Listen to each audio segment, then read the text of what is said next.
Bem-vindo, Olá! bem-vinda a mais um Pode Isso, Mãe! E hoje com uma convidada especialíssima, uma pessoa que me inspira, que eu tenho muita admiração e respeito, Nelma Darzi, que é diretora artística da Escola Petite Danse e fundadora do projeto social Dançar a Vida, e que está aqui hoje com a gente para falar sobre essa relação da dança com a infância, a adolescência, a vida adulta, muito para além da técnica da dança, o que a gente pode colher desse espaço maravilhoso dentro das artes. E olha, ela queria muito que você viesse, desde o início, então eu acho que é um grande encontro, bem-vinda. Obrigada por ter aceito o nosso gente, convite. eu que agradeço.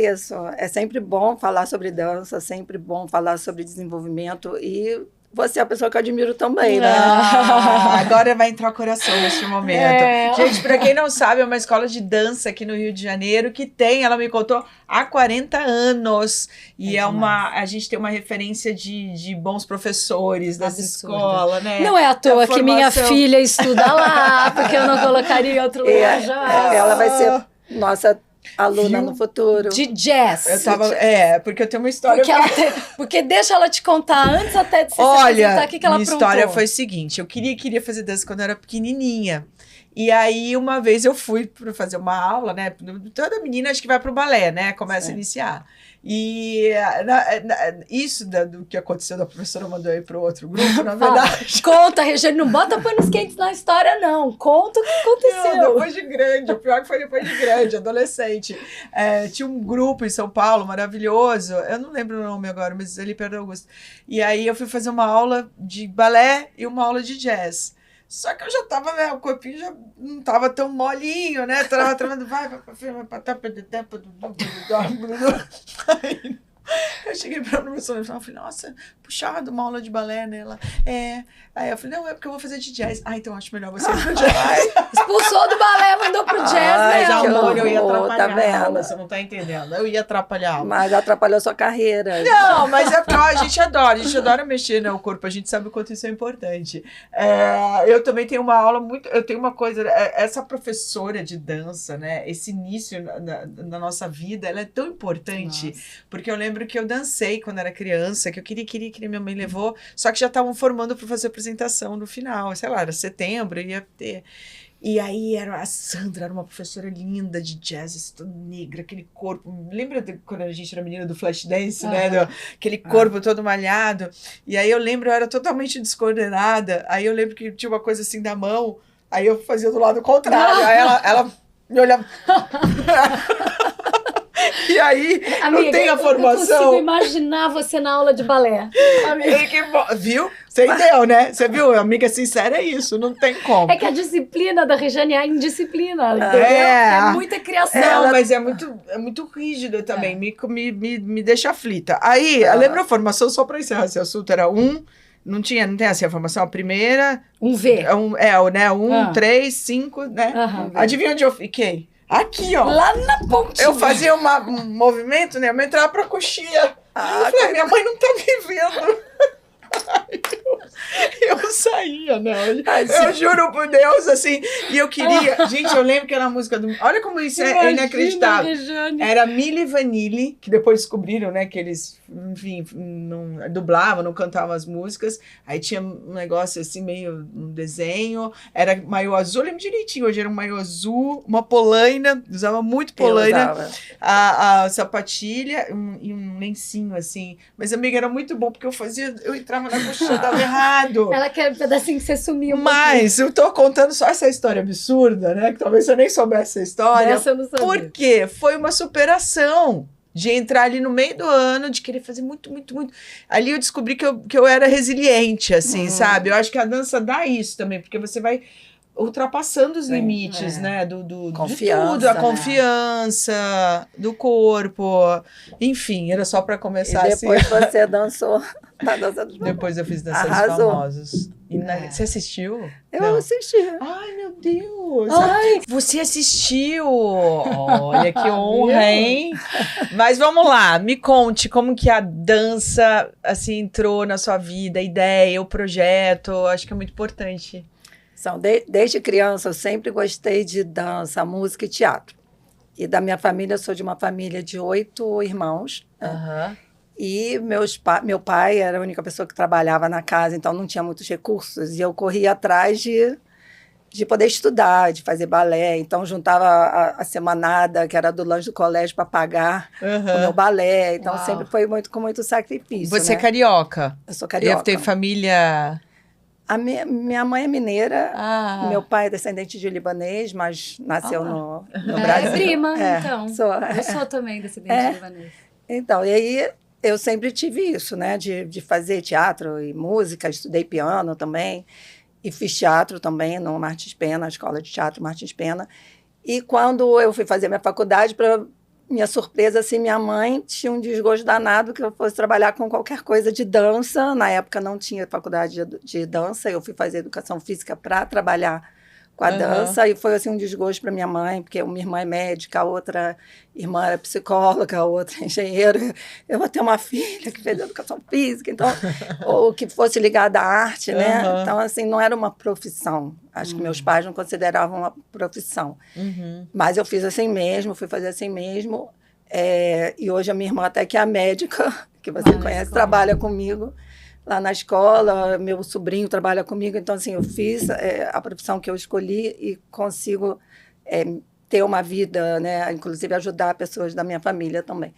Então, eu fui fundar a escola de dança em 1998. Acho que foi isso, gente.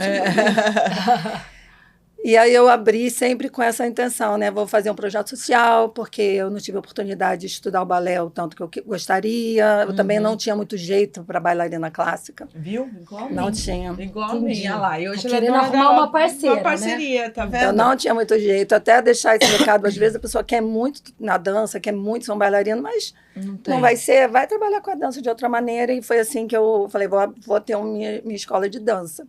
E comecei dando aula nos fundos da casa dos meus pais, era uma garagem, comecei dando aula, mas sempre gostei muito. E a propaganda era feita pelos próprios pais, que iam na rua e traziam mais alunos. Isso na Tijuca? Ah, legal. E aí eu levei 4 anos para legalizar como escola, porque ali na região é uma zona residencial, não podia ter uma empresa comercial. E eu lutei muito junto à prefeitura, à Secretaria de Educação, para conseguir um alvará como escola, para poder funcionar como escola de formação, que eu não queria que fosse assim uma academia, que o aluno fosse lá fazer aula de dança. Eu queria que desse uma formação profissional, que trabalhasse com educação. Então, eu consegui, depois de 4 anos, a fiscal foi um dia lá e falou assim, olha, a senhora não conseguiu esse seu alvará, vou ter que fechar a escola. E eu falei, olha, eu ponho os alunos todos na rua, eu vou dar aula aqui na calçada, mas eu não vou fechar a escola. E aí eu falei com tanta firmeza que ela falou assim, eu vou esperar 1 ano. E aí ela esperou 1 ano, no final desse 1 ano, ela que levou para mim o documento. Que lindo. Ela chegou lá, falei, a minha irmã falou assim, olha, a fiscal está aqui de novo. Eu falei, meu Deus, ela vai vir aqui fechar a escola. E não, ela chegou com uma pasta, assim, com os documentos que estava tudo legalizado já. E ela mesma quis me informar. Que legal, né? Então, que mas ótimo. Você sabe que eu falo sempre do início da Petite Dança, eu não conhecia essa outra parte que você contou agora, mas a história de que começou nos fundos da casa, né, na garagem. Eu sempre falo, quando meus filhos vêm falar alguma coisa, quero fazer tal coisa, e já vem com um pensamento, uma vez a Maria tinha 5 anos, mamãe, eu quero ter uma loja de chocolate. Desenhou como é que ia ser a Maria Cacau. E aí, isso é uma coisa legal, porque aqui a gente fala sobre maternidade de um ponto de vista muito abrangente, né? Então, assim, a gente está falando aqui de dança, de arte, infância, mas isso que você trouxe agora, para quem está ouvindo a gente, é sobre empreendedorismo em qualquer fase da vida, né? Na vida adulta, quando você abriu a escola, certamente a sua autoconfiança em como foi construída essa história de ir atrás, juntar a semanada, olha isso, para fazer a sua aula de dança, a sua autoconfiança de dizer, não, eu não vou fechar a escola, bota os alunos na rua. Isso é decisivo, né, Nelma?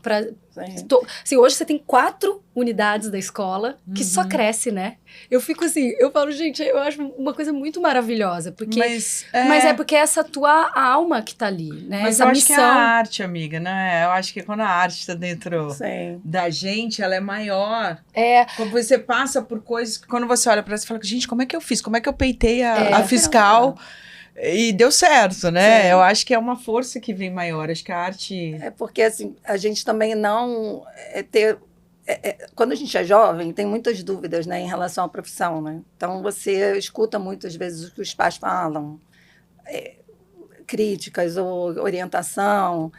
E, no fundo, eu fiz uma outra faculdade no início, eu fui para Química, fui estudar Química na Fluminense, mas eu acho que era mais assim para eu fazer alguma coisa, uma faculdade que minha mãe gostasse, né? Sim. Não era uma faculdade que eu queria fazer.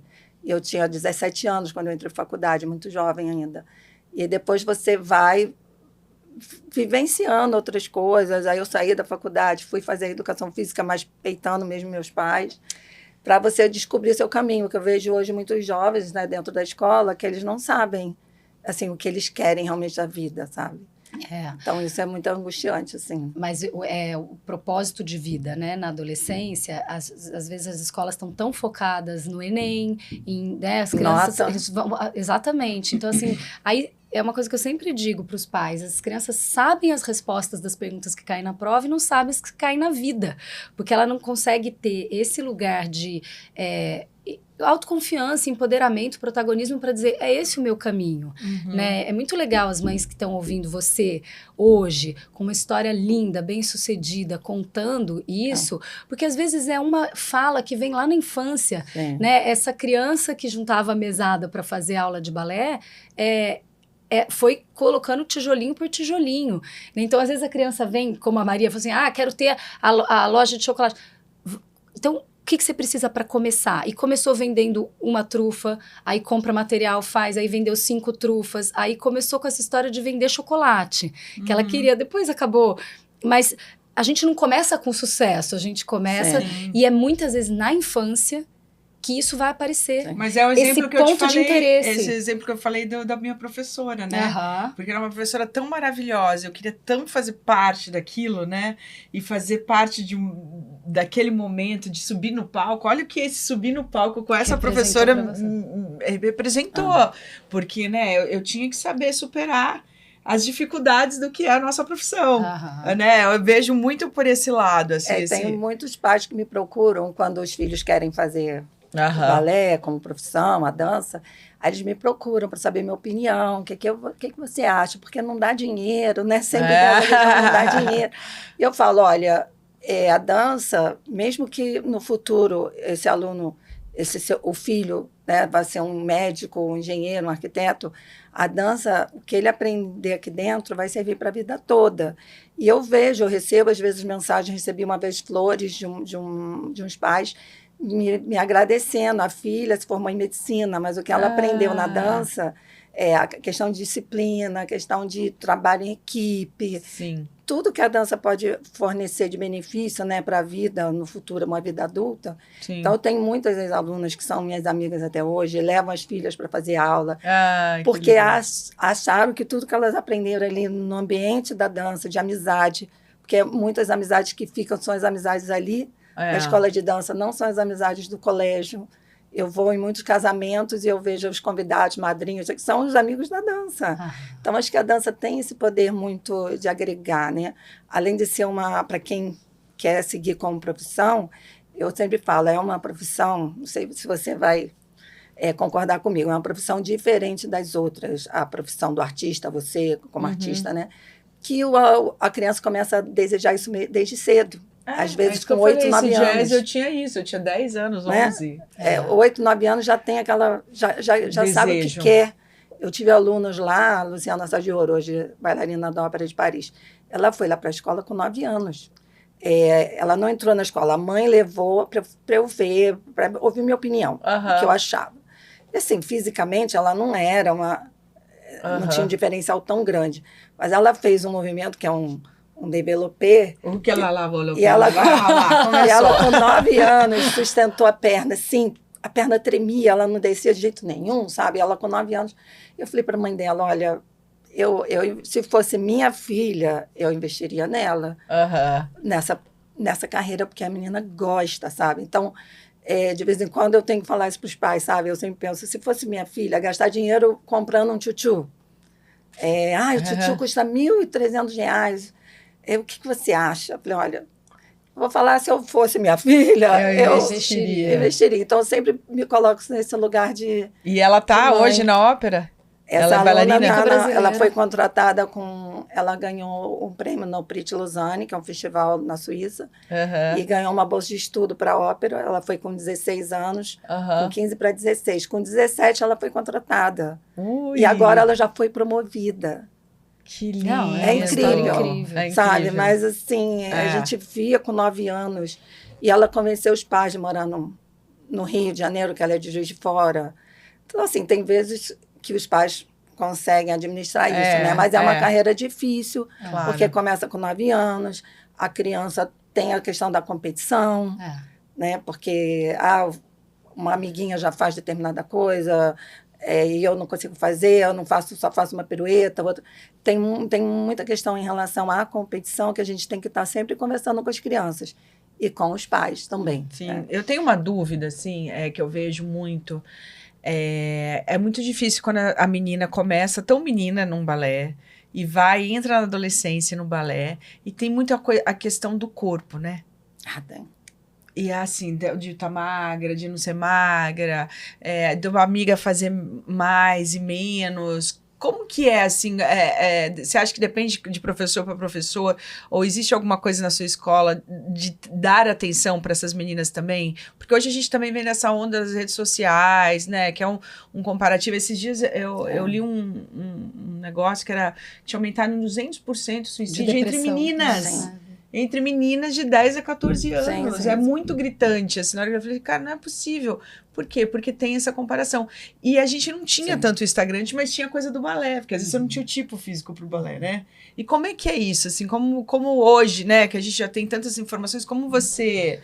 Então, hoje tem várias modalidades de dança, né? Então, tem o balé clássico, tem a dança contemporânea, que é muito legal também, que é uma expressão de dança um pouco mais livre, que não exige tanto essa questão do físico. O balé clássico ainda exige, as companhias que são específicas do balé clássico, os bailarinos são magros, são alongados, têm esse biotipo, mas como eu falo, que existe também no esporte, né?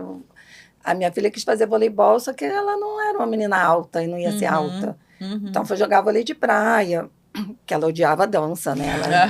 Claro, porque santo de casa vai fazer milagre agora. E assim, eu deixei ela muito à vontade. Eu falei, você vai fazer até 10 anos, porque eu acho que a dança tem muita importância na formação da criança, né? A criança que começa lá com 3, 4 anos, ela não vai fazer voleibol, natação. A natação até faz, mas um esporte ela não faz. Então, eu eduquei minha filha assim, você vai fazer até 10 anos, porque eu queria que ela desenvolvesse algumas habilidades, que é de postura, que é de memorização, que a dança nas aulas trabalha muito a memorização, que eu trabalho de ritmo, musicalidade, de socialização, aprender a trabalhar com grupo, né? Entender que você não vai ser o primeiro da fila, às vezes vai ser o último. Né? Então, toda essa troca que a dança traz de aprendizado.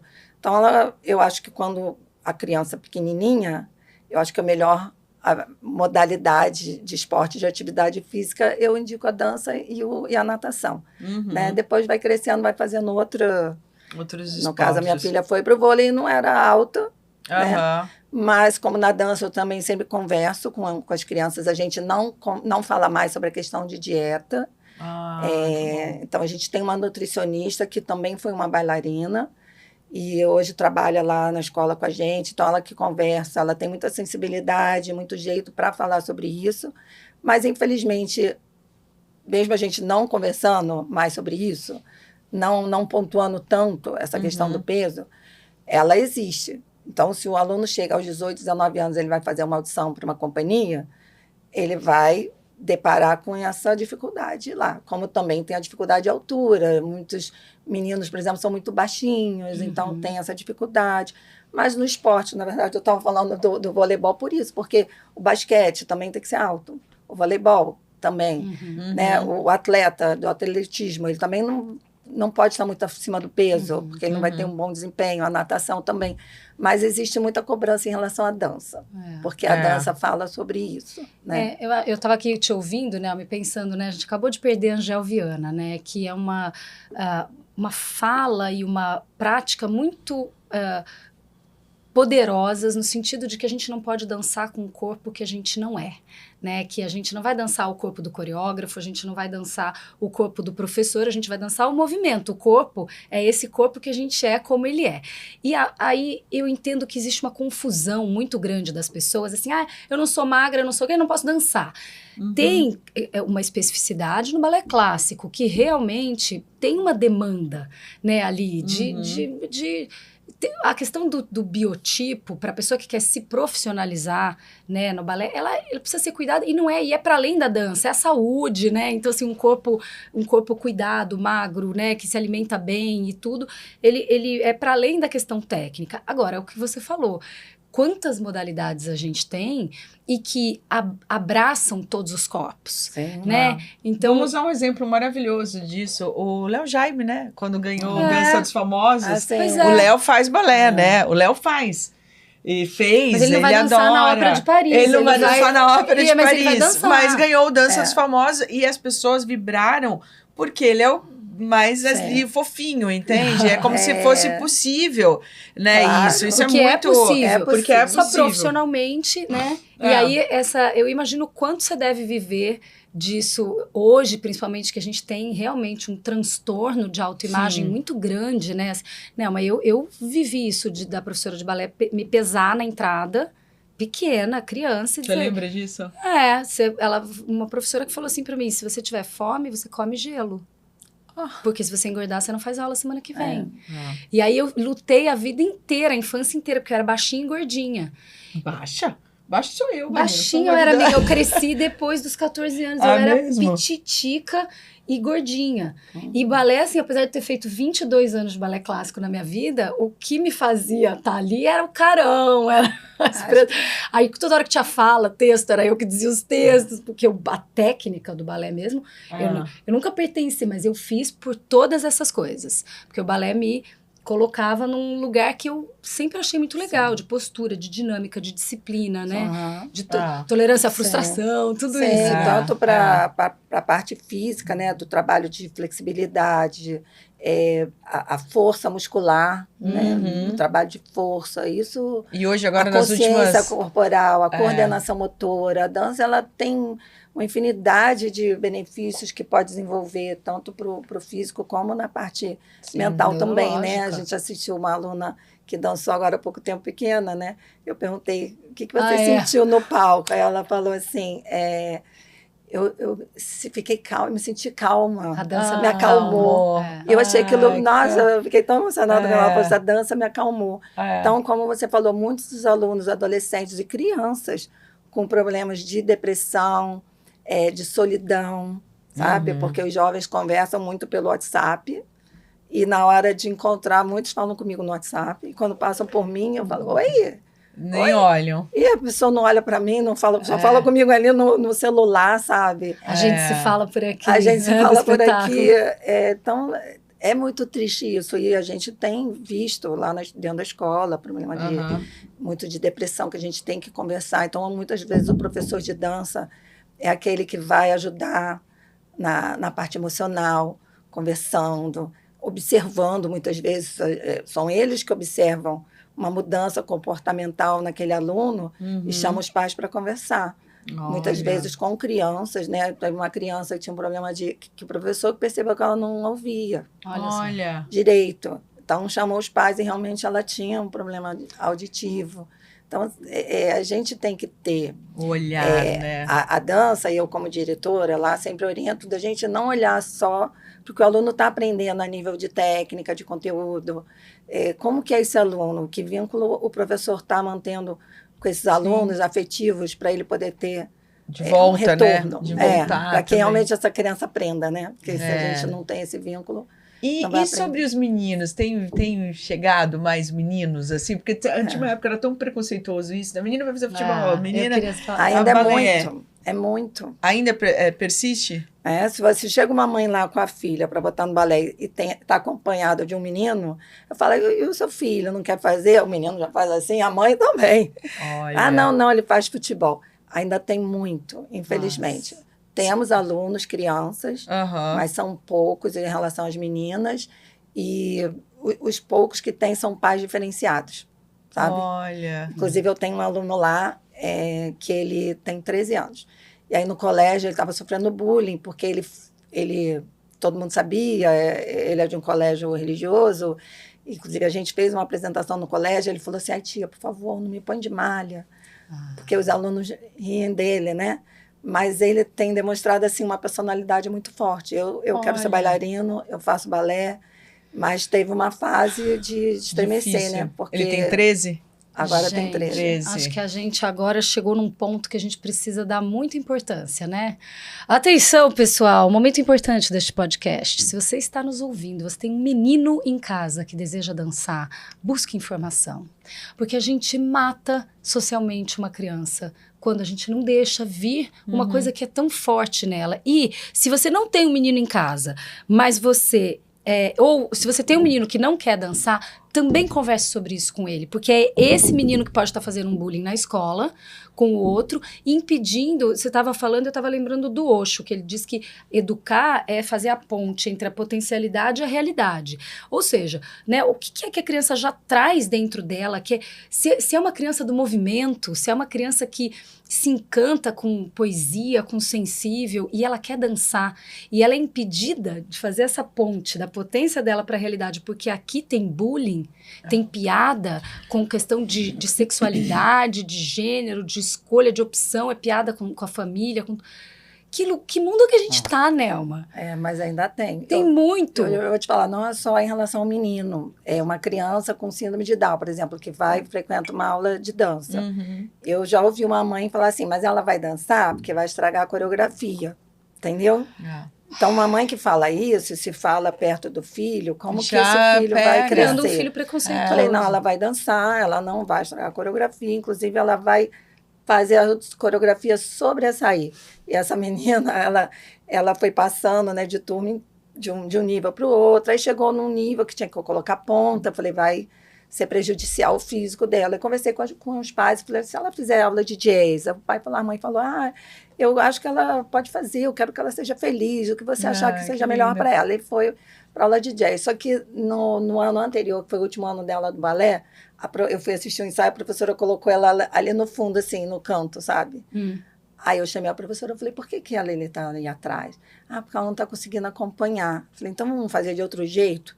Aí chamei um menino, que fazia balé, que era um garoto novinho, para fazer todas as partes que ela não conseguia fazer, dançar com ela. Então, as partes que ela não conseguia fazer, ela ia para o meio da coreografia, para frente, aí ele ajoelhava, ela dava a mãozinha, passava em volta dele, fazia um pochê, fazia umas coisinhas com o menino, orientando, né?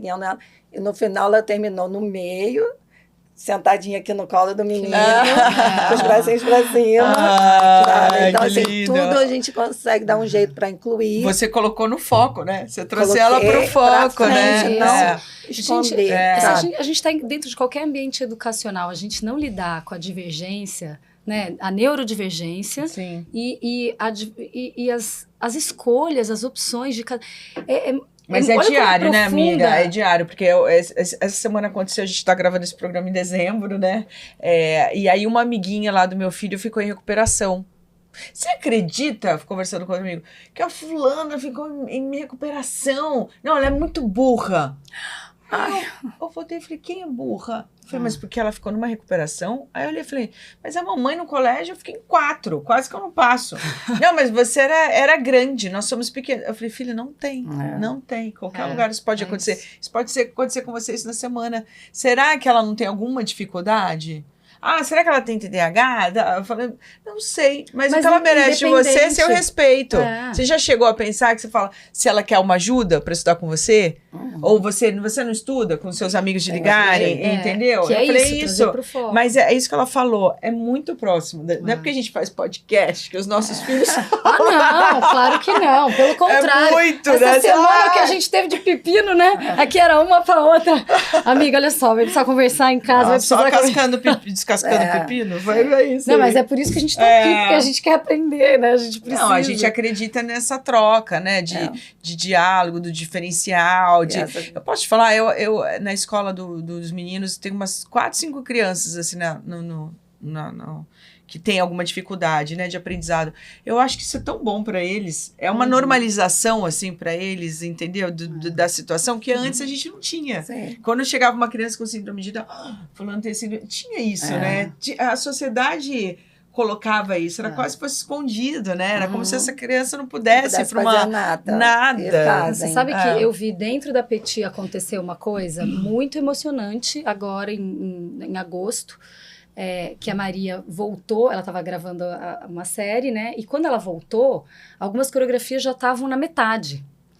E ela chegou perdida.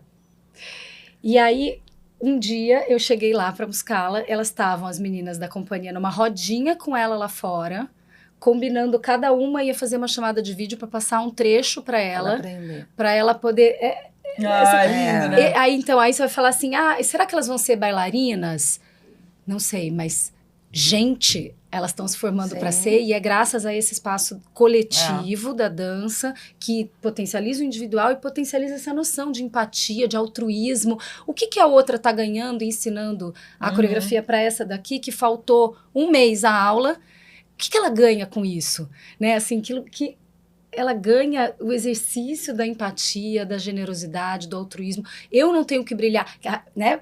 A competição nesse lugar, então eu vou aproveitar que a Maria não veio, eu ganho esse espaço. Não, foi a coisa mais linda, Nelma. Elas ali juntinhas, assim, combinaram, fizeram a chamada de vídeo, ensinaram. Isso mesmo, é união, porque um depende do outro. Dentro da coreografia, né? Ninguém tem que ser melhor que ninguém. Todo mundo está se ajudando ali, né?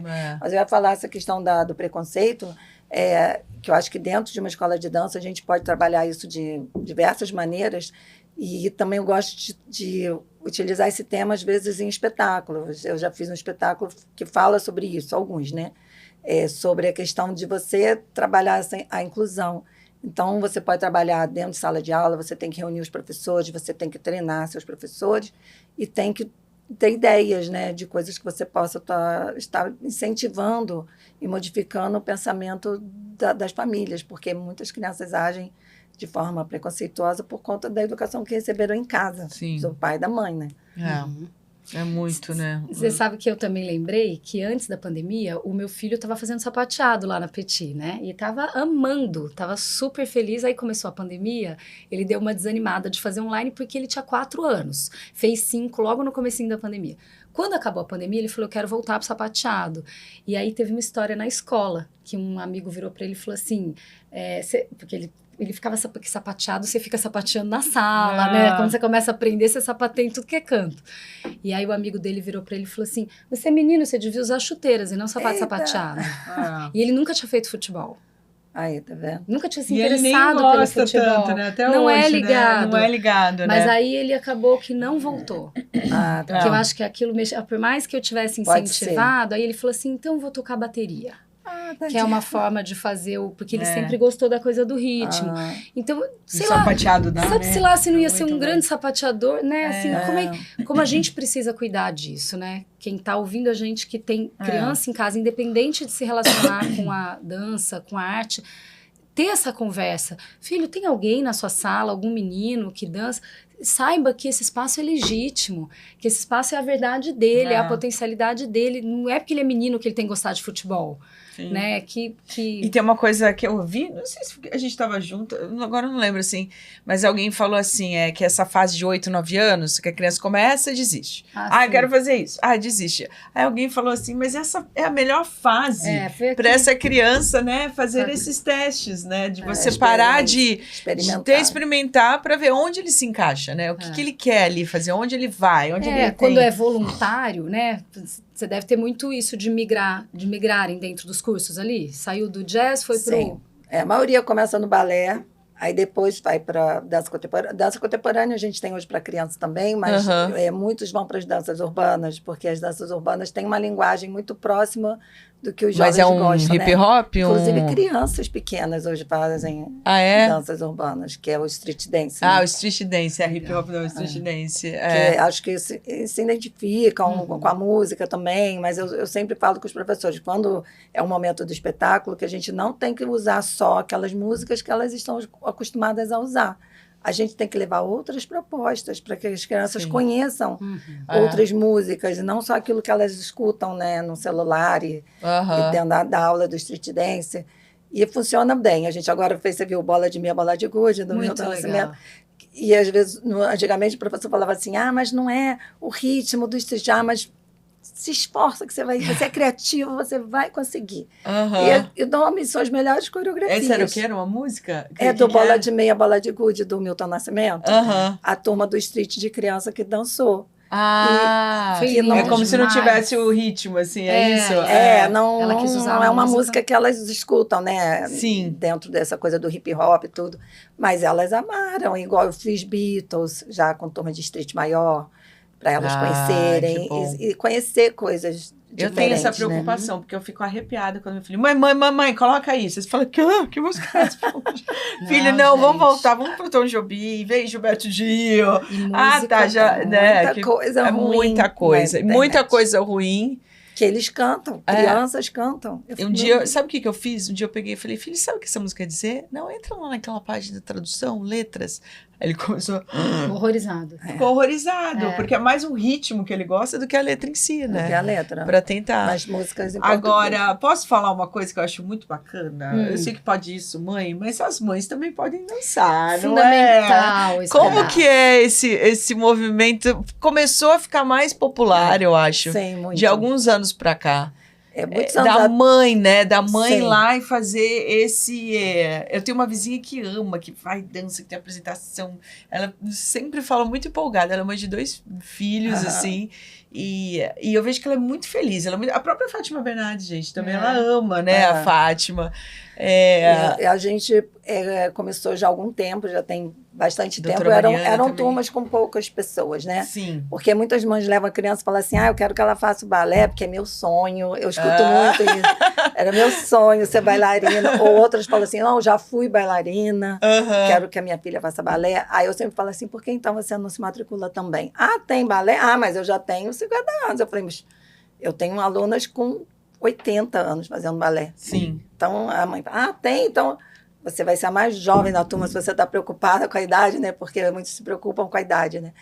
E hoje em dia o balé adulto, ele cresceu muito.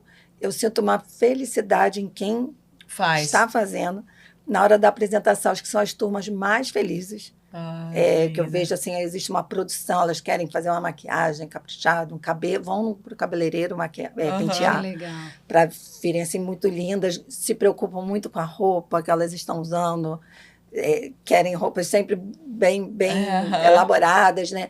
E na hora, quando acaba a apresentação, muitas vêm agradecer. Obrigada. Eu falei até no espetáculo passado, uma mãe que é dentista, as 2 filhas são nossas alunas também, e ela falou assim, olha, eu vou te contar que eu pedi meu marido para gritar bis, porque eu queria que repetisse. E é muito legal quando elas sobem no palco, mãe e filha, dançando. Que lindo. Sabe? Muitas que são médicas, tem uma turma que tem várias mães que são médicas. Doutora Mariana tá lá, é a nossa conhecida, muito querida. Mas assim, sobre isso que você está falando, filhos amam mães que se amam.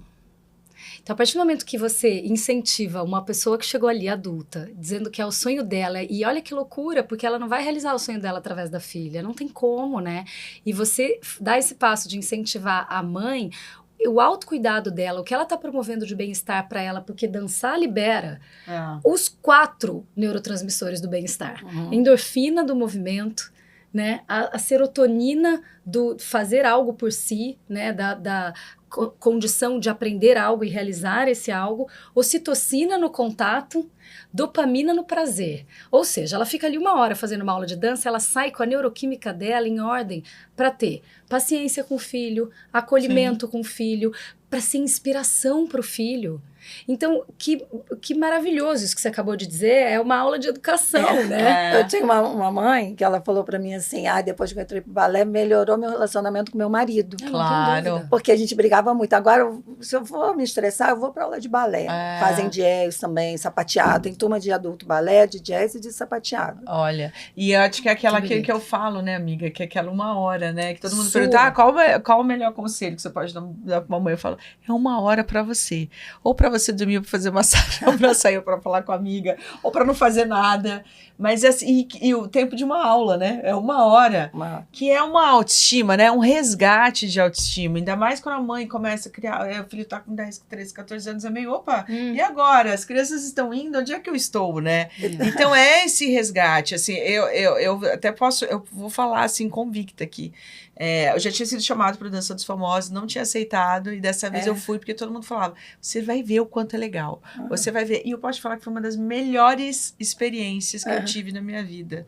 De desafio, de você aprender um ritmo que você tem 1 semana, de você ter que resolver aquela questão que você tem que montar essa coreografia em 3. Depois tem a dificuldade, que você não sabe como vai ser muitos figurinos. Tipo, eu fui dançar uma dança, não é flamenco, era um outro nome. Que era uma saia que você virava, teu corpo ia, mas a saia tava dando a roda ainda até chegar. Entende o que eu tô falando? Você dança tem essa, será? dança Uma coisa espanhola. Espanhola, esse tem um nome, eu esqueci flamenca. agora. Não tinha um outro nome. E era uma saia, assim, amiga, era um peso. E para o corpo voltar, você ter um momento de equilíbrio. E eu entrava falando, eu vou desmaiar, não vai dar, não vou conseguir. Meu Deus, acabou. Quando acabava, era de realização. uma sensação, não era nem alívio, mas era realização, de né? realização. Assim, eu consegui cumprir, eu juro, eu achava que ia sair no funk, porque eu não tinha muito aquilo, mas era logo no início do funk, eu só não fui pra final. Eu fui até a semifinal. E pra mim, eu já tinha ganhado. Só de ter conseguido, né, tá ali. Mas até hoje, tinham me falado na época, você vai sentir muita saudade. E é uma época isso, amiga, porque você fica em forma, você supera. Se diverte, né? Você se diverte, você aprende, é aprendizado, é entrega, são dores, porque você começa a ter dores de lugares do corpo que você não está acostumada. E você aprende... Preciso respirar nessa dor, mas eu não vou deixar, né, de não... Enfim, é muita coisa. E foi um dos melhores momentos da minha vida. Tanto que quando acabou, porque o outro ano entrou pandemia, mas eu lembro que eu te falei, nossa, eu quero fazer sapateado. Porque sapateado te dá um até ritmo. Hoje falando. Até hoje ela falou que vai me dar aula, até hoje não teve a aula, mas eu espero. Não conseguimos. A promessa de 2025? Quem sabe, a gente começou em 2024 falando que ia ter o sapateado. E eu acho que é muito importante a mãe. Que a aula tá lá. Você faz dança? Hoje, não? Não, eu não faço mais. Não faz mais? Ela vive a dança. Tem problema de joelho, mas eu fiz Fez adulta, por muito tempo. Depois, mais velha, né, que eu tô com quase 70 anos, eu fiz muito tempo dança de salão. Ai, que delícia. Eu amava também. E também é um outro caminho, assim, para você fazer amizade, para você conhecer pessoas. Muito. E eu amava. Eu tenho uma vizinha, vou falar rapidinho essa história, ela tem 82 anos, a Sônia. E ela dança tango, ela dança salão, um dia ela me levou não tem uma academia em Copacabana que tem um negócio de tango?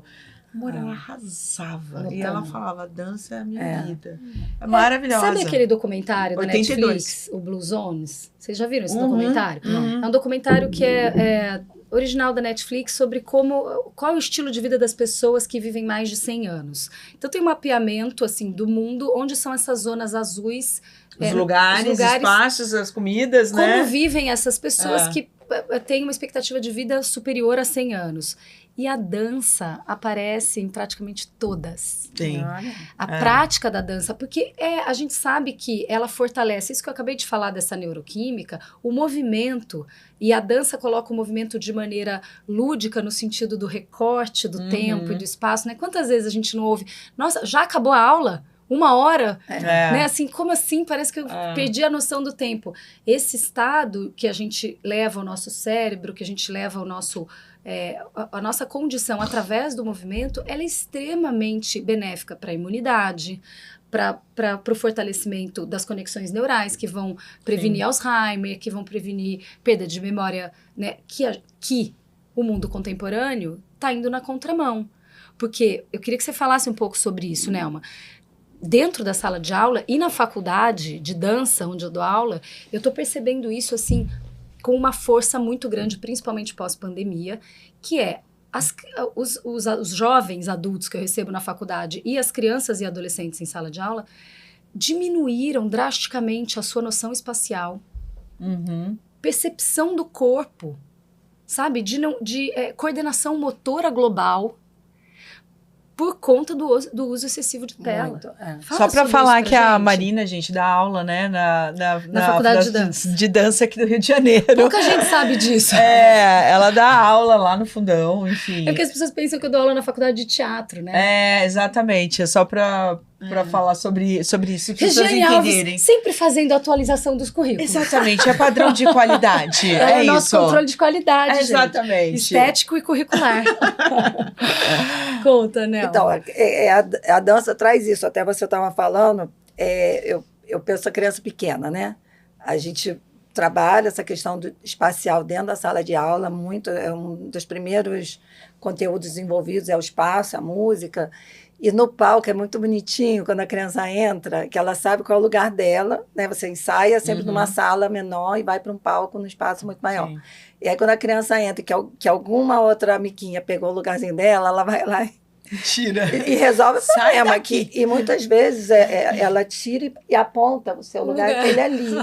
Eu acho isso tão interessante da criança entender e já ter essa noção do espaço, né, que está dentro aí do desenvolvimento das funções executivas, né, da criança resolver os problemas, né, então elas resolve o problema ali em relação à questão espacial, principalmente quando elas vão para as coreografias. E isso, se o aluno, que é adolescente, né, vai seguindo na dança, ele vai desenvolver ainda mais, porque coreograficamente você está trabalhando o espaço o tempo inteiro, em aula você está trabalhando o espaço o tempo inteiro, em apresentações também. Mas eu concordo com você, eu vejo que existe uma acomodação corporal. Muitos jovens assim são acomodados. Eu vejo lá na escola, está esperando o momento de ensaiar, está sentado no celular. Eu falo, gente, E o pescoço, levanta. né? O pescoço, Levanta, aqui, essa curvinha. vai treinar o que você não está conseguindo fazer, o movimento que você tem mais dificuldade. Olha o que os outros estão fazendo, porque eles se desconectam do mundo e ficam ali sentados esperando. Então, assim, é muito preocupante até o nosso espetáculo esse ano. Eu quis trazer essa questão sobre o uso excessivo do celular. Me foi inspirado por isso, porque os alunos falam comigo no WhatsApp, não falam comigo pessoalmente. E isso me incomodava muito. Eu falei, vou levar isso para uma historinha lá do espetáculo, né? Para trazer isso, inclusive, para os pais também, porque o que eu vejo também, muitos pais de crianças pequenas querem manter as crianças quietas, né? A gente vê muito isso em restaurantes. A criança tá ali falando, né? Aí a mãe quer manter a criança quieta, põe lá o celular para a criança, e a criança fica, né? E é incrível isso, como que a criança fica, como que o celular chama atenção, né? Então, eu acho que a dança ainda traz mais essa contribuição em relação ao seu corpo, em relação ao espaço que vai ser útil para tudo, né? Quando você for dirigir, tirar a carteira de motorista, você vai precisar dessa noção espacial. Eu tenho esse exemplo em casa, né? O meu filho mais velho está começando, né? Diz Marina que leva jeito. Um grande ator. É um grande ator, grande ator. E ele é grande, né? Ele tem uma... Você vê que neurologicamente ainda é um menino de 10 anos e tem aquele corpo grande. E aí eu lembro no dia que eu comecei, eu falei, cara, filho, deixa eu fazer um trabalho só no espaço, tá? A gente tem só esse tapete, onde eu mexer em você, que é aquilo que a gente faz, você vai falando. Gente, ele achou o máximo aquilo, assim, nossa, que legal, mãe. Aí eu falei, filho, porque você tem que começar a entender o tamanho do teu corpo nesse espaço, porque cai o copo, e cai e bate, e não segura, Mas e não controla. Não né? controla. E aí eu comecei a fazer essa brincadeira com ele. E ele achou isso o máximo e pediu para eu repetir. Eu falei, é mais uma conscientização que você tem que ter mesmo, né? Do seu corpo no espaço, né? Sim. E também, essa coisa que você falou de corpo, eu posso te falar uma coisa que me deixa muito aflita, assim, quando eu chego numa criança que fica muito tempo no telefone, que você pega, assim, não tem muita musculatura. Você fala, gente, o braço da criança não... Gente, mas isso é muito real, isso é muito sério. Muito sério, né? Você vê que a criança não tem uma mão mole, tem uma...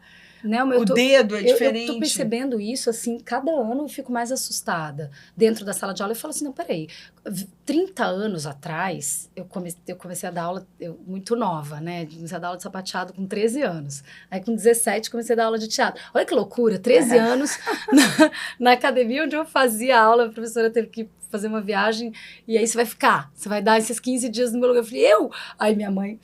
Vai. Fui. E aí comecei ali, mas assim, eu fico vendo como o coletivo tinha mais noção do espacial. Você vê que você coloca os atores hoje, vou dirigir uma peça, coloco com adolescentes, com crianças, você precisa dizer, sai de trás do outro, não vira de costas, coisa que 20 anos atrás, 15 anos atrás, era natural, porque brincava-se mais. Você tá dando um exemplo? Na rua, né, amiga? Na rua. Era um carrinho de rolimã, era bola de gude, pipa, vôlei no meio da rua. Queimado. Queimado, E aí eu tenho uma coisa que eu achei brilhante, né, no espetáculo de fim de ano da Petit, que foi uma coisa assim, você não vilanizou o celular na dramaturgia, né? Então, você vai acompanhando, você vai falando assim, olha, na história, nossa, olha quanta coisa a menina tá perdendo porque ela tá enfiada na tela, e a outra que tá lendo livro, que tá vendo poesia, a gente vai falando assim, esse é o caminho, e de repente o jogo vira, né? Porque é o celular que resolve todas as questões. Então, conta como é que você chegou? Porque eu achei genial. Eu assistindo, fiquei arrepiada naquela hora. Falei, não acredito, agora o celular... O celular é um personagem da dança? Conta, né? Porque o que eu penso, a gente não quer que a criança não use o celular, né? Se bem que eu acho que criança também não usar o celular, tá tudo bem. Duas meninas dali, que fazem a personagem, eu falava assim, eu vou mandar mensagem para vocês. Elas falaram assim, tia, eu não tenho celular. E eu falei, caramba, eu pensei, né? Elas não têm celular. Mas elas são pessoas felizes mesmo sem o celular, sabe? Elas não têm celular. Uma diz que tem 10, a outra tem 11. E não tem celular. Achei aquilo incrível, porque para mim, a criança bate o pé, a mãe vai lá e compra o celular, né? Porque todo mundo tem celular. E a minha mensagem ali foi assim, não é que vocês não precisem usar a tecnologia. A tecnologia, ela é útil para muitas coisas, né? Para a medicina, para o estudo, para a área educacional, para muitas coisas. Mas não precisa ser exagerada em momentos errados, em momentos que a gente precisa estar de frente um para o outro, né? Então, a mensagem foi essa. A tecnologia ajuda, pode ajudar, não é para ser largada de lado, mas que seja usada no momento certo, necessário. Né? Porque não é usada no momento necessário, é usada o tempo inteiro. Então, a gente brinca um pouco com isso, mas deixando essa mensagem de que ninguém é contra. Porque faz parte da geração, dessa geração que está chegando, né? E como incorporar isso com consciência, né? A questão é justamente isso que você falou, de deixar excessivamente... Por quê? Porque uma criança com telefone, ela não dá trabalho, não tem risco, não tem perigo, né? Só que a criança dá trabalho, né? A gente precisa de supervisão para a criança, porque o movimento, né, quando a gente fala que a criança é concreta, a gente está falando que o que ela tem de mais acessível e especial é o corpo, porque é dentro das 3 grandes esferas, corpo, cognitivo e emocional, né? O que a criança tem de mais palpável? O corpo. Então, é ali que ela acontece, né? O cognitivo ainda é muito imaturo, o emocional também, além de ser muito imaturo, se não ensinar, não vai ficar imaturo com 40 anos, a gente sabe disso, né? E aí, então, a criança, se ela não joga com esse corpo, né? A Maria Montessori dizia que o principal brinquedo da criança é o corpo. Sim. Até por isso que não tinha barreiras, né? Na educação dela. A caminha era no chão. Exatamente. Os livrinhos eram de fácil acesso, né? Os brinquedos. E como tem uma frase que diz linda, assim, né? Que muito na meditação, né? Que todos os seres sejam livres, né? E felizes. E um corpo livre e feliz sem agressão no sentido de travado, né? De você ver um corpo solto assim no espaço, não tem coisa mais bonita, porque é uma força da natureza. Não é? Maior do que você vê, assim, uma criança que está no palco, né? Quando você vê a tua filha espontânea. Maria no palco, né? No final você fala, meu Deus, nasceu para isso, não tem como ocupar aquele espaço, foi assistir Matilda, ela não levantava da cadeira, depois ela ficou assim. Nossa, a cena do balanço, é uma cena que tão lembra a tua infância, né? Porque hoje, cadê o balanço? A gente corria tanto para achar um balanço, lembra, amiga? De, que delícia, aquela sensação do livre, né? Eu acho que a dança, ela faz isso com você, né? Ela traz essa liberdade, né? E você não se vê preso aqui dentro de um mundo aqui, né? E até o exemplo dessas meninas, né? Que eu fiquei surpresa que elas não tinham e não eram revoltadas porque não tinham celular, né? Dos pais que sempre fazem a vontade dos filhos, né? Eu quero isso, eu quero, até conversei com Aham. a Marina anteriormente sobre isso, dentro da dança, Uhum. principalmente aqueles alunos que querem se tornar bailarinos no futuro, tem muito isso, do pai, da mãe, fazer a vontade de tudo que eles querem, porque Ah. hoje a internet proporciona, você ver no Instagram, foi participar de tal festival, a outra dançou não sei aonde, a outra está fazendo uma variação de repertório, aí os filhos querem aquilo, todo mundo quer ser, né, quer copiar algo que está vendo ali no celular. Sim. Então, muitas mães acabam fazendo a vontade das filhas, até a gente conversou, né, porque você é uma educadora, Sim. e às vezes eu tento conter um pouco esse impulso dos pais de agradar o filho, porque quer agradar, custo, né? Contei para ela, a criança que, eu tenho uma variação de repertório que a mãe pagou R$1.000 e tantos pela variação. Aí a menina ganhou o 2º lugar no concurso, aí ela quer trocar, porque ela não ganhou o 1º lugar, ela achou que a variação é ruim. Aí a mãe fala, olha, você vê outro coreógrafo, porque ela quer trocar. Eu falei, mãe, a coreografia é ótima, ela só ganhou o 2º lugar e tá tudo bem, entendeu? Ela ganhou o 2º lugar. Né, que assim, infelizmente existe essa coisa de festival na dança e da competição.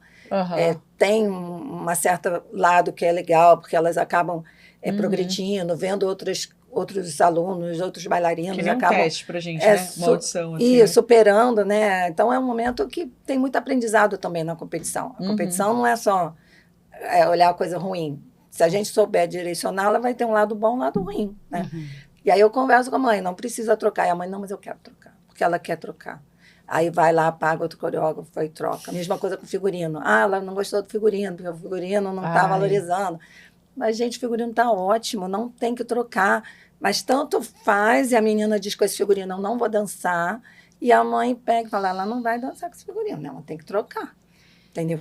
Nossa, que difícil. Essa vontade exagerada, isso está causando, né? Você talvez possa falar melhor o que isso no futuro. Mas essa semana a gente trabalhou sobre limites. Trabalhamos sobre limites com os nossos filhos. Então fala aí. Sem querer, querendo, foi para mostrar o limite de cada um, né? Então fala para as mães das bailarinas escutarem isso. Não, tem um lugar que é da vaidade dos pais, claramente, né, Nelma? Porque a criança, ela não tem isso a priori. Quando ela descobre, na primeira falta de limite, que ela consegue exercer poder de decisão sobre os pais, porque é um jogo, né, a educação é uma coisa que acontece entre a criança e o adulto, entre o adolescente e o adulto, numa relação de casal que está se reeducando para poder educar filhos, né, é sempre um jogo e uma troca. Quando o poder de decisão fica em um dos lados, então aqui está cuspindo fogo, aqui está engolindo sapo, a gente tem uma distorção daquilo que é o crescimento saudável, natural, né? Então, a gente estava até conversando antes o exemplo do rio. A criança, como se a criança fosse um rio. Então, ela vai traçando o curso da vida dela, sendo balizada claramente por uma margem. Por esses adultos cuidadores, que pode ser a mãe e o pai, às vezes é uma babá que exerce claramente essa função, uma avó, um tio, padrinho. Mas, se essa margem não existe com clareza para dizer, por aqui não, a gente vai virar para cá agora. Você continua indo. Você tem poder de escolha, de decisão, mas é dentro desse espaço. Esse rio não sabe nem que é rio. Porque flui. Eu acredito muito não na fala, mas na ação, né? Você é um exemplo para aquela criança, né? O que você faz, a criança vai prestar atenção nisso. Até essa semana aconteceu uma coisa, vou usar um exemplo rapidinho, mas eu achei super importante. Era final de reunião da escola e tal, e a professora fez uma coisa linda assim no final, falando o quanto tinha sido difícil aquele ano dela, e ela queria agradecer muito que essas crianças acabaram ajudando muito, né? Passar por toda essa dificuldade, ela se emocionou. E eu me emocionei com ela quando eu vi. Eu falei, nossa, fiquei muito emocionada. Acabou a reunião, ela falou, todo mundo pode correr, vamos lá, porque as crianças iam apresentar. E aí, eu fiquei meio por último, e aí todos os pais foram para a mesa, e quando eu encontrei a professora, eu fui abraçar. Eu falei, nossa, obrigada, que depoimento lindo, fiquei muito feliz. E ela, Regiane, obrigada a você e tal, e fui para a mesa do Gabriel. No final do dia, o Gabriel chegou e falou, todos os pais correram para ver os filhos, e você foi a única que foi abraçar minha professora. Eu não vi que o Gabriel tinha me visto. Mas você entende? Eu falei, sabe por que eu abracei ela? Aí eu contei pra ele o que aconteceu. Então, sabe essa ação? Que eu fico pensando nesse caso também. O que será que a mãe já não fez para essa filha chegar e olhar e falar: não, mãe, eu quero essa roupa assim, assado? Porque tem a ver com seus valores. Eu acho, sabe? Isso é muito importante. Assim, isso que eu acho que a mãe e pai, assim, por mais que esteja ouvindo a gente, é o que você faz. Preste atenção, porque o seu filho vai te copiar. O seu filho vai ser ali um exemplo. Vezes, assim, teve uma aluna, ela já fazia uma variação e ela muito responsável, assim, com tudo dela, ela se cobrava muito, sabe? Aquilo me preocupava um pouco.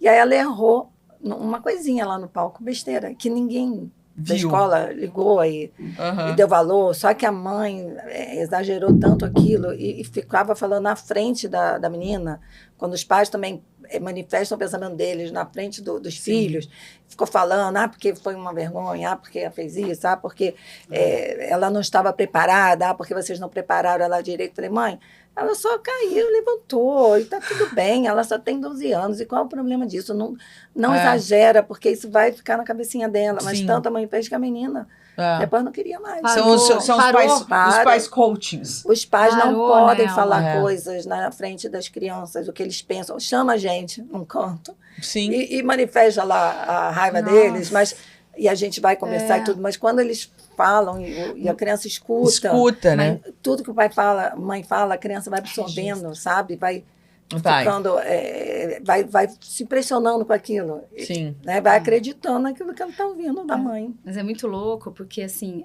a gente olhar, né? A gente faz sempre exercício de olhar sem julgamento, né? Imagina você, como deve lidar com tantas, né, mães ali dentro desse contexto, que é muitas vezes de competição entre as mães, né? Se minha filha dançou na frente, se minha filha dançou no meio, se minha filha, o figurino da minha filha, que é um lugar de dor da criança que essa mãe foi um dia, que talvez não pôde ter esse espaço de protagonismo e de liderança, ou que precisou performar para ser aceita. Então agora eu preciso que minha filha esteja no holofote, impecável, né? Não consigo, se não aceitaram os meus erros quando eu era criança, como é que eu faço para aceitar uma imperfeição da minha filha, né? E quando a imperfeição é nossa condição por direito, porque somos humanos, somos vulneráveis e imperfeitos. Então se a gente não aceita esse lugar, né? Mas vou te falar, uma das coisas que eu mais aprendi sobre superação, e eu preciso te dizer isso, fico emocionada de falar isso aqui, foi naquele festival que não aconteceu, lá na Cidade das Artes.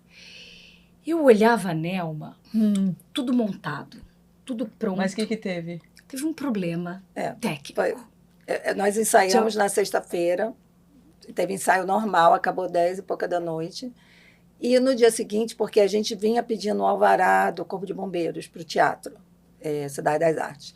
E o teatro dizia que tinha um TAC, e foi enrolando. E chegou lá no dia, o Juizado de Menores fechou, porque o teatro não tinha o alvará, que eles diziam que tinha um TAC, que é uma licença provisória, eles não era o TAC. A gente já tinha pago o teatro e tudo. E aí o teatro fechou, os pais chegando com as crianças. Fora, a coisa toda lá fora acontecendo. Eu dava aula na escola nessa época, então eu estava lá dentro. E aí eu saía, via a movimentação ali fora, voltava. E aí o que aquela situação me ensinou e que a gente pode trazer através dessa experiência na dança, na arte, para a educação de filhos. Algumas pessoas se posicionavam com uma indignação em relação àquilo, procurando os culpados, dizendo isso não pode. Os pais lá fora, né? Assim, eu vou processar, quero meu dinheiro de volta. Outros, o que eu posso fazer para ajudar? Outros observavam. Nosso modo de sobrevivência do cérebro reptiliano, luta, congelamento ou ataque. Aí eu olhava a Nelma. Aí eu vi a Nelma assim, né, a cabeça da situação, assumindo e aceitando a sua condição de vulnerabilidade diante da situação e de imperfeição de algo que sempre é impecável. Aquele dia, o festival é sempre, né, é o dia. É o dia do ano, o dia. Né? É o grande dia do avós, parentes que vieram de outros estados de avião. Então, eu ficava pensando isso assim, né, aí a gente entrava num camarim e eu via as meninas de mão dada rezando. Nunca vou esquecer a turminha da Maria rezando pro bombeiro chegar. Porque elas que falam assim, se o bombeiro tiver, não vai ter o espetáculo porque não tem bombeiro. Cada um falava uma coisa. E não teve? Não teve, Regiane. Teve no ano seguinte, em julho. Vários pais tentaram ajudar, desembargadores, não teve. Mas, como você falou, aquilo serviu como um aprendizado tão grande. Porque na hora eu falei assim, bom, eu vou ter que ir lá falar com esses pais, porque eu sou responsável.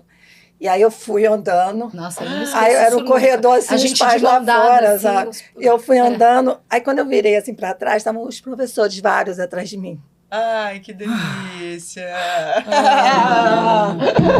Todo o apoio, 70 e poucos professores. Não, mas era um batalhão, assim, porque imagina E eu na fui linha pra de lá frente. pedir desculpas, porque nessa hora a gente tem que... Né, eu não vou ficar culpando ninguém, foi uma responsabilidade nossa também.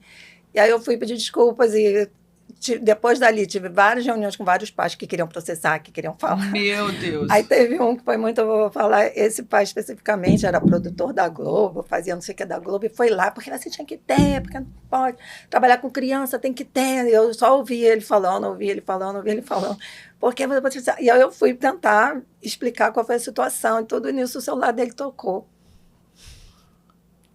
Olha... Respira. Ele saiu, pediu licença. Dá licença que eu vou atender. E foi lá fora. Aí ele voltou e falou assim, era minha filha. Desculpa. Pode chorar. Aqui a gente acolhe os choros e as dores. Ele falou assim, minha filha me ligou pra eu não brigar com vocês. Que vocês são família dela. Falou, que linda. Porque ela explicou muito, a família pedia dança.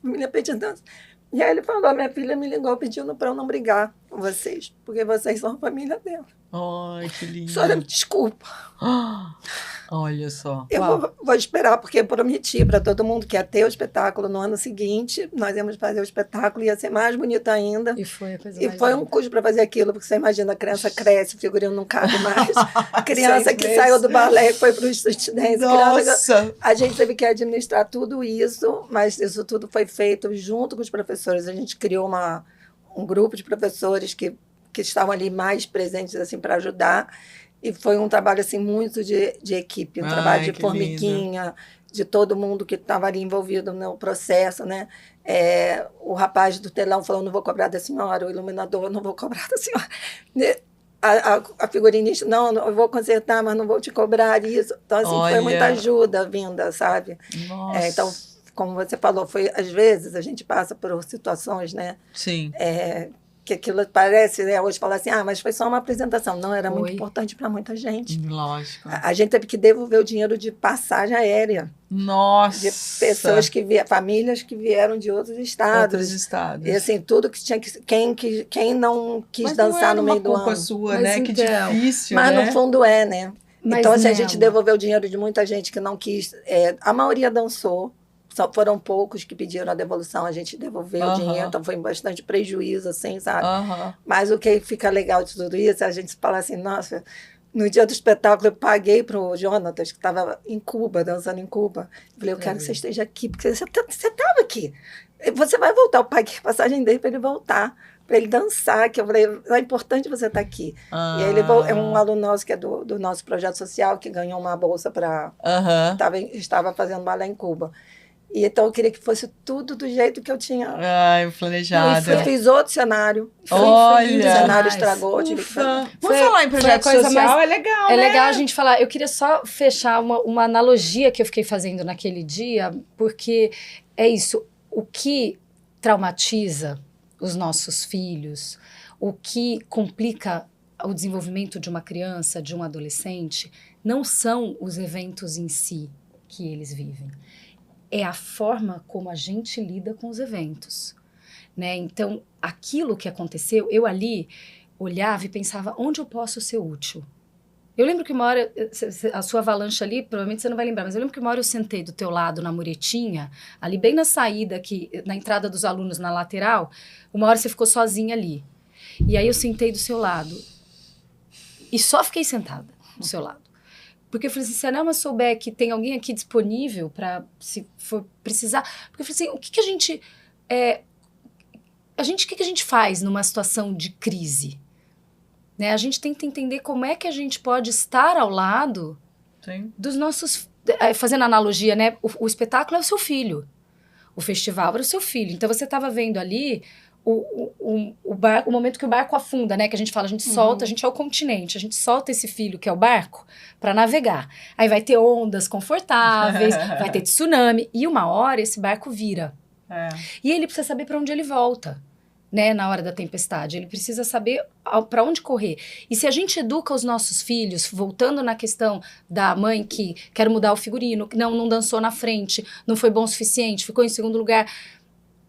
Se a gente fica no lugar de o meu filho barco não vai virar nunca, porque ele não se faz vulnerável e imperfeito, porque eu não permito, ele não aprende como é que desvira o barco. Ele não aprende a superar.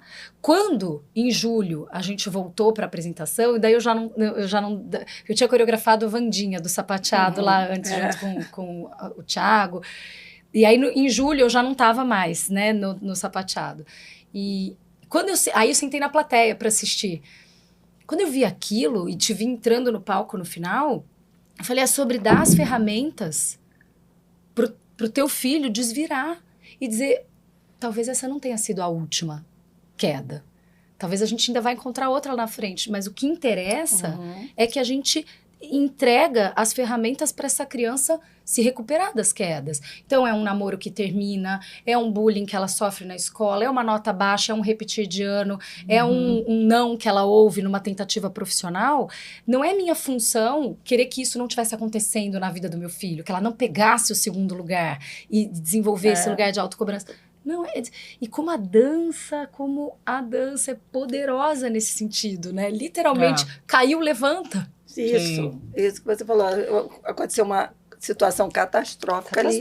E os pais que foram para os filhos, filho, no meio do ano você vai dançar de novo. E os pais que ficaram ali estressados, a criança fica com raiva também. A criança traz aquilo para a criança. Então, é muito importante essa reação dos pais nesses momentos assim que acontece algo que não era o esperado, né?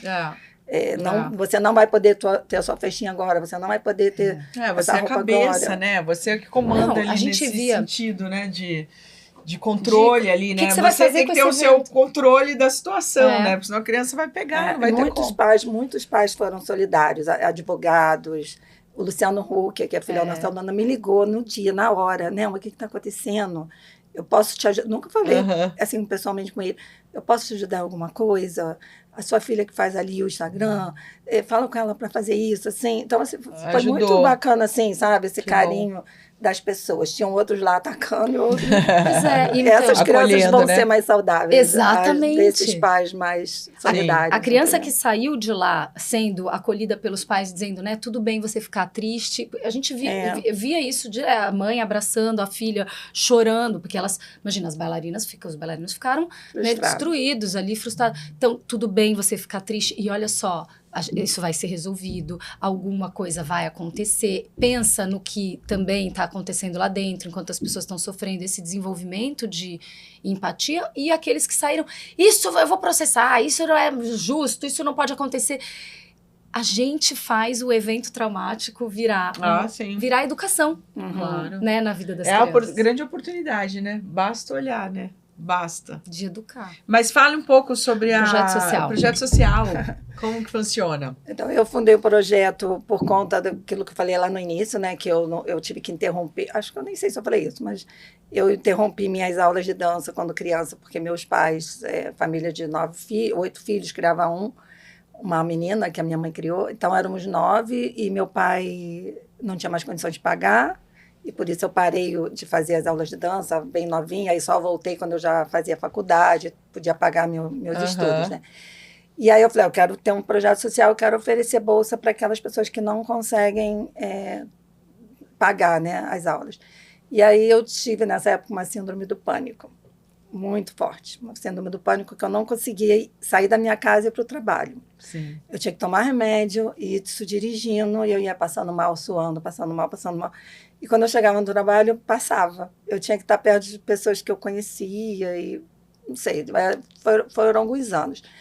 E um senhor espírita, conhecido da minha irmã, falou assim, olha, você precisa fazer algo para ajudar essas crianças órfãos. Você fazia isso quando você era jovem? Ele nem me conhecia. E ele falou isso para mim. Você não fazia isso quando você era jovem? Porque quando eu era jovem eu tinha um grupo de teatro que apresentava em presídio, apresentava em orfanato. Você tem que voltar a fazer isso que você fazia quando você era jovem. Uau. Aí eu falei, ai meu Deus, vou aqui na... Aí eu falei, vou fazer esse projeto aqui dentro da escola. E aí eu fui na Escola Barão de Itacuruçá, que fica ali do lado da Petit da Tijuca, né? Uhum. E a diretora queria que eu desse as aulas lá. Eu falei, não, porque eu não conseguia dar aula lá, que eu passava mal. Eu falei, não, tem que ser lá dentro da escola. Então, ela falou assim, eu vou escolher a melhor turma das crianças mais comportadas. Eu falei, não, eu quero a pior turma. Eu quero uma turma inteira, a mais levada, com mais indisciplina, né? E aí foram 24 crianças lá para a escola e eu dava essa aula. E aí, no final do ano, os professores viram mudança, né? As crianças todas de coque, colarzinho. Elas, no início, falavam muito palavrão, falavam besteira, vou te pegar na rua. Eram agressivas, né? E no final do ano, todas bonitinhas, assim, sabe? E aí, outros professores falaram, eu quero te ajudar. E nisso o projeto foi crescendo. Isso lá na Tijuca. Na Tijuca. Uhum. Aí, um amigo meu falou assim, por que você não transforma numa ONG? Eu falei, o que é ONG? Eu não sabia nem o que é. E aí ele me orientou, a gente transformou numa ONG. E em 2005, eu tinha um aluno que veio do projeto que foi para um festival em São Paulo. E nesse festival ele ganhou ele passou numa seletiva do IAGP, que é um festival internacional em Nova York. Uhum. Ele passou para dançar nesse festival, aí ele foi com 14, 15 anos, e lá ele ganhou uma bolsa de estudo para o São Francisco Ballet, para a escola do São Francisco Ballet, na Califórnia. E aí eu falei, poxa, eu não quero dar que esse projeto seja apenas para vir aqui fazer aula e manter as crianças afastadas da comunidade, porque até essa época já tinha crescido o projeto, né? E aí esse menino foi lá para a Califórnia, hoje ele é solista lá, deve estar com 34 anos. Olha. É o Daniel Davidson, foi o nosso primeiro aluno, e me atentou assim, eu quero que isso vire uma forma de formação profissional. Não que seja apenas uma atividade para ficar afastado da criminalidade, das comunidades. Eu quero que... Então, hoje o projeto trabalha para a formação profissional. Muitos que vieram através do projeto hoje são bailarinos profissionais em diversas companhias na Europa, no Brasil. Nossa, que ótimo. A gente tem ex-alunos do projeto em Bordeaux, na companhia de Bordeaux, na França, em Salzburg, na Áustria, em Dortmund, na Alemanha. No Teatro Municipal, agora entraram 3 lá para o Teatro Municipal. Então, tem em Berlim, tem também. Eu até esqueço, são Mas vocês muitos. vão indicando os alunos. A gente ali. ajuda, às vezes, através desses festivais, eles conseguem bolsa. No Royal Ballet, tenho 3 no Royal Ballet. Uhum. Uma, inclusive, a primeira bailarina do Royal Ballet de Londres veio através do projeto. Então, muitas vezes através dos festivais, né, internacionais ou por audições, que a gente manda vídeo. Os maiores de idade, eles já se viram lá na internet, mandam os vídeos para audições e vão para o mercado de trabalho, porque eu sempre valorizei muito o trabalho. Sim. Que eu falo quando eles estão lá dentro, gente, tudo é o trabalho. Você sabe, muitos trabalham na recepção da escola, outros já são professores e já dão aula lá na escola, eu oriento a fazer uma faculdade, eles vão fazer educação física, o Luiz Henrique faz fisioterapia, então tem que ter uma faculdade. Vocês formaram aqui na dança, agora vai para uma faculdade. Então, alguns trabalham com a gente lá dando aula, ou já trabalham na recepção. E tem doações para o projeto? Não, a gente não tem patrocínio. Sim. A gente, eventualmente, consegue um patrocínio para montar um espetáculo. Tá. E aí, eu chamo os de nível mais avançados, 8 ou 10 só, e a gente monta um trabalho de coreografia, um espetáculo, né? E esse espetáculo, ele é itinerante por diversas escolas públicas no Rio de Janeiro, em centros de reabilitação, em diversas comunidades. A gente ele é gratuito, então a gente leva para vários espaços alternativos, assim, para conscientizar da importância da dança, mostrar que meninos podem dançar. Então, teve uma vez na lona em Bangu, quando os rapazes entram, eles começam a rir. E aí, no final, a gente conversa. Hoje, quando a gente volta nesses espaços, eles já não têm mais esse comportamento. Porque já entendem. No final, a gente conversa, faz um debate, conversa com os alunos, com as crianças. Então, e para os nossos alunos, é de tamanha importância, porque eles começam a ver, né, assim, puxa, eu sou o primeiro grupo que está levando um trabalho de dança para essa comunidade aqui. Então, assim, é onde eles vão realmente se formar e vivenciar uma experiência, porque a dança não existe, né, muito estágio profissional, né? Uhum. Às vezes eles se formam com 18 anos, aí vão entrar para uma companhia. Eu tenho um aluno que ele entrou para o Teatro Municipal com 18 anos. Aí eu fui assistir a primeira apresentação dele, ele ria no palco. Ele dançava rindo num momento que não era ele. E eu falei assim, mas você ficou rindo de quê? Ai, eu não sei, eu estava tão emocionada. E ele ri. Então, esse trabalho que a gente faz com a companhia é exatamente para oferecer essa oportunidade de estágio. Para eles vivenciarem como que funciona. Aula todo dia, ensaio todo dia, apresentação. Às vezes 6 durante a semana, sabe? Vocês, artistas, né, fazem. E hoje o projeto tem quantos alunos, Nelma? Então, hoje o projeto no todo, a gente tem 103 alunos. Gente, é muita gente. Mais distribuídos em balé, street dance. Alguns do street dançam profissionalmente também com a Ludmilla, a Anitta. Que legal. Participam de shows, né? Então, também é um meio de trabalho para eles, sabe? Claro. E é muito legal. E o patrocínio, né? Porque eu fico sempre pensando nisso. É um projeto que está fazendo uma ação social revolucionária, né? E ele não tem patrocínio por falta do patrocínio ou porque você decidiu fazer assim?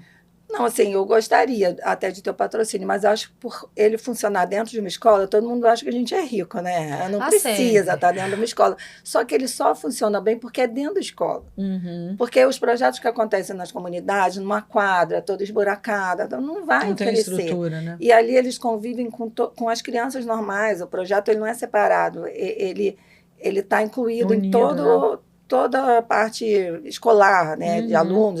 Você não diz quem é do projeto, quem não é. Está todo mundo na mesma turma. Sim. Então, eles começam também, muitos que não se tornaram bailarinos, hoje fazem faculdade, são as primeiras pessoas da família a fazerem uma faculdade. E eles falam isso, tia, eu sou a primeira pessoa da minha família a fazer uma faculdade. Porque eles estão ali convivendo com outras pessoas que também crescem, vão fazer uma faculdade, e eles se interessam por isso também. E a gente orienta muito em relação ao trabalho. Assim, você tem que trabalhar, você tem que estudar e ter um trabalho, ter seu dinheiro. Contei até uma história de um aluno, hoje ele é bailarino do Grupo Corpo, eu posso falar porque ele conta isso para todo mundo. E ele tinha, acho que 12, 13 anos, ele roubava dos colegas dentro da escola. Ele pegava dinheiro e a gente viu na câmera. E na época, eu falei, olha, chamei ele para conversar, falei, eu não vou chamar sua mãe e nem a polícia. Eu vou conversar com você, porque você está aqui desde 8 anos, 7, 8 anos. Eu gosto de você. Por que você está fazendo isso? Ah, porque eu quero... Não, olha só. Quando você trabalhar e você é bom, você é muito bom, você vai ser um bailarino profissional e você vai ter dinheiro para você ter tudo isso que você está querendo agora. Um tênis, você comer lá na cantina tudo que você quiser, você vai viajar, você vai poder ter tudo, mas é com o seu trabalho. Espera um pouquinho, você vai ter. Olha que maravilha. Espera, nossa. Que podia virar constrangimento, humilhação e... Eu não falei com a mãe, ele virou... foi um tempo atrás, ele dançou na Europa, no Dutch, numa época ganhou uma bolsa lá, depois voltou, hoje ele é bailarino do Corpo. E aí ele foi, pouco tempo atrás, e me falou que ele contou para a mãe dele, ele foi lá falar. Eu contei para minha mãe, eu falei, você contou? Ele falou, tia, eu contei para todo mundo. Eu fiz isso, né? Então, eu achei legal ele assumir que ele fez algo errado. Legal. Maravilhoso. Como isso, você vê, não é o evento, é como o adulto que está por perto lida com o evento que vai Imagina se ele não tivesse num meio de dança, que ele se identificou, que ele gostava. Foi esse que eu trouxe de Cuba. Ah, sim. Foi ele. Ai, que lindo. Porque quando ele veio do Dutch, da Holanda, ele ganhou esse convite para Cuba. Ficou lá há pouquinho tempo e depois voltou e fez audição para o Grupo Corpo e passou. Então, assim, a dança ensina muito, gente. Ensina sobre a autoestima. Sim. Ensina sobre você mudar a sua imagem corporal. Né? Posso contar só mais uma história? Por favor. Tem outro aluno que ele veio de uma cidadezinha do interior do Rio e ele se achava muito feio. Se achava muito feio. Ele até falou no nosso vídeo agora, de fim de ano. E eu falava, e quando ele veio com outro menino, assim, muito carinha de príncipe, o outro amigo dele. E aí eu dei a bolsa, escolhi ele. Eu falei, eu vou te dar a bolsa. E aí ele falou, por que você me deu a bolsa? Porque eu achei você lindo. Aí ele, eu sou lindo? Ele se achava muito feio, porque debochavam dele, que ele tinha beiço grande, que ele tinha nariz grande. E eu achava ele lindo, assim, sabe? Tinha 14, 15 anos. E até ele tá no nosso mural lá, no nosso mural da Petit, o Cobra desenhou, fez uma pintura Que com lindo. ele, com a Maiara Magri. Eu achava ele tão bonito que ele foi meu modelo ali, sabe? E hoje ele está na Europa dançando, ele hoje se acha lindo. Ele é modelo, ele desfila, além de bailarino, ele desfila. E foi trabalhando essa imagem que ele tinha dele próprio, que ele era feio. Olha que história. E, não, você é lindo, não, você vai dançar isso, não, você vai fazer esse papel aqui nesse balé. Isso foi criando ele foi se conhecendo. Claro. Porque ele não se conhecia. Mas lindo, isso, né? E mais bonito ainda saber que você estudou química, porque isso é química. Isso é neuroquímica pura, né? O dançar, disparando esses hormônios todos do bem-estar, a pessoa se sente autoconfiante, ela muda a imagem que ela tem de si. Sim. Mas você quer mais que essa história. E aí eu queria trazer uma outra coisa que a gente não falou e que eu acho muito importante, que é o lugar de quem faz e o lugar de quem libera todo esse bem-estar e essas aprendizagens sensíveis e socioemocionais também assistindo.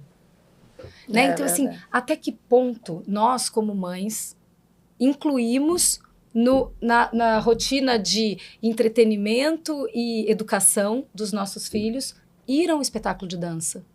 Quantas pessoas estão ouvindo a gente? Comenta, deixa aqui isso nos comentários, que já colocou no final de semana, na agenda do final de semana do seu filho de 5, de 10, de 15 anos, vamos a um espetáculo de dança. Vamos assistir. Ah, não é dança, não curte. Vamos ver uma orquestra tocar, vamos a um museu, vamos ver arte. Porque tem coisas que só se aprende através da arte. O conhecimento sensível, o autoconhecimento, o olhar para si, a sua visão de mundo, a sua percepção do outro, do coletivo, é a arte que vai dar. E não é só levar... não é só assistir o espetáculo de fim de ano da escola de dança, é o teatro realmente, né? Sim, eu tô com essa questão também em relação até à leitura, né? O quanto é difícil pegar essa leitura de 11 a 14 anos. Agora eu também estou acabando de escrever um livro e a gente fala isso, a gente vai pegar esse público de 9 a 12 para tentar colocar. As pessoas não escrevem, não leem, entendeu? Assim, vai ficando que o celular vai tomando essa conta toda. Não, é mesmo. Mas, Nel, só para te falar, assim, que é muito lindo ver o quanto você tem de esperança no outro, no ser humano, na fé, porque isso é gostar de vida, gostar da vida, né? E eu acho que você mostrou isso aqui pra gente, assim, só agradecimentos, né, Marina? Lindo o seu trabalho. Lindo demais. E acaba que a Petite Dance sempre está perto da gente, né? A gente fala direto. Ou a gente passa, né? Ou ela comenta, ou eu tenho amigas que as filhas fazem lá, enfim, faz muita diferença na vida das pessoas. Então, 1000 vezes parabéns para você. Vida longa, que a escola vá, que a gente vá para lá. Vamos lá. Vamos lá sapatear. Vamos lá, 2025 estaremos lá. Eu que agradeço. Agradeço essa oportunidade. É sempre bom a gente falar, né? Sim, melhor é ouvir. Mas eu quero te falar muito. Eu quero te falar uma coisa. Né, eu tenho um trabalho hoje que é muito dedicado à infância e adolescência, e eu comecei, de fato, esse trabalho dentro da Petit Dance. Porque quando eu vim morar no Rio, lá em Campinas, em São Paulo, eu dava aula em 1000 academias e escolas de teatro. Então, pipocava de uma para outra, e aí, né, a gente vai dando aula, e nunca consegui desenvolver um trabalho assim de forma autônoma da escola, dizer assim, faz aí o que você quer fazer, né? Você tem carta branca para fazer, como eu consegui dentro da Petit. E eu fui para lá bater na porta da Petit, né, na época lá no Cidade Jardim, porque eu sentia uma necessidade grande de colocar a Maria para fazer teatro, a minha filha. E eu não encontrava um lugar que eu confiasse, falei, bom, eu vou dar aula de teatro. Então, para criança, porque eu nunca tinha dado antes da Petit. Eu comecei ali, eu só trabalhava com adulto, adolescente e adulto. E eu via que ela precisava desenvolver questões sociais, questões emocionais, e eu falei, é no teatro que ela vai desenvolver isso. E quando a Regiane concluiu falando de esperança no teu olhar, né? Sim. Quando eu bati lá na porta, eu encontrei muitas respostas assim, antes de te conhecer. Já tentaram colocar aqui o teatro, não dá certo. Não, aí não vai dar certo, não, porque o pessoal vem aqui procurar a dança e tal. Aí a Rita falou assim pra mim, vai falar com a Nelma. E aí eu fui lá no Itangá falar com você. E aí quando eu cheguei, eu falei, então, eu queria... Lá no Cidade Jardim não tem teatro, eu queria colocar... O teu olho fez assim, ó, claro que sim. E aí eu falei, e aí você me abriu esse espaço e com carta branca, porque eu tinha ali tanta autonomia para fazer, para construir, para que foi ali que começou, as pessoas que me seguem falando sobre educação de filhos, educação socioemocional, foi ali, dentro de um espaço que me proporcionou liberdade, me proporcionou segurança, autonomia para desenvolver aquele trabalho. Então, eu tenho uma gratidão, Nelma, sem fim, a você e a Petit Dance. Eu queria deixar isso registrado aqui. Obrigada. Que presentinho! Pode isso, mãe, pode dançar, só uma lembrança. Adorei o nome. Gostou? Achei. Que bom. Então que você bom. leva um pouquinho da gente para sua casa. Já vou levar. Obrigada. Gente, é isso, né? Que delícia de programa, Muito essa bom. troca toda, o quanto isso faz bem, né, pra alma, assim, muito. boas ações e acreditando sempre no humano, no próximo. Se você gostou, dê like, curta aqui, né? Compartilhe, Que mais? manda Compartilhe. É isso. Amigas todas. Você bota lá no grupo da dança, hein, esse programa. Né? É tão importante. Não, É importante, Não, né? muita coisa. É porque muita coisa eu legal. não tenho... não é sempre que eu tenho oportunidade de falar, né? Então, muita gente não conhece a história, não conhece É verdade. Como é esse importante. lado do projeto, inclusive. É muito Obrigada. legal o projeto, é isso. Obrigada. Um beijo. Muito obrigada, Nelma. Obrigada por Beijo, tudo. gente. Até Até a próxima. próxima.